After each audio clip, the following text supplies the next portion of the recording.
Ghislaine Maxwell. And Ghislaine Maxwell is basically like the Trump of the UK. Her daddy is like, so it's like if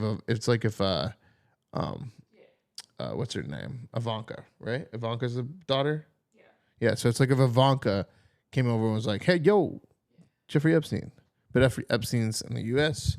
This is the UK Ivanka. That would be Ghislaine Maxwell. And her dad ran this media empire and all this blah, blah, blah, all this Trump shit, basically, in the UK. And she sees that her new boyfriend, Jeffrey Epstein, he's having fun with his boys, Alan Dershowitz, and they're, having sex with these ladies and paying them and all this other stuff. And she's like, yeah, okay. That's nice. That's nice and all. But what if we put cameras everywhere? And what if we took money from governments like Israel and the UK and the United States? And what if we extorted all that money?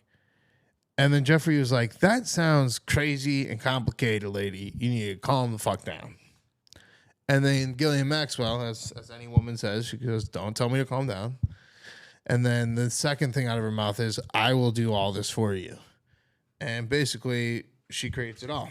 She creates an entire black box operation of blackmailing world leaders. The island is minimal in this story. Most of this happens around Palm Beach, where Jeffrey Epstein would train to get the models that he would have to go on these excursions with people. And the way they would train them is Ghislaine Maxwell would show up to, of all places, Mar-a-Lago.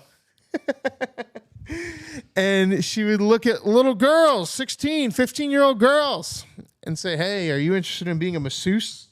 Yeah. And then once she gets them in the door, she sends them up to Epstein's house, where Jeffrey is just laying on his back, ready to get a massage. And he slowly turns that massage into a $200 touch my penis adventure. And from that touch my penis adventure, he's like, I can give you a little bit more money or a little bit more money.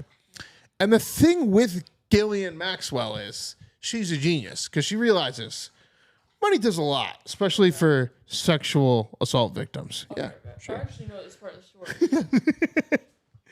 And so because money does a lot for these sexual assault victims, she knows that, hey, Epstein, hey, blah, blah, blah. You sir, whatever. You all need to pay these women handsomely so that they shut their mouths.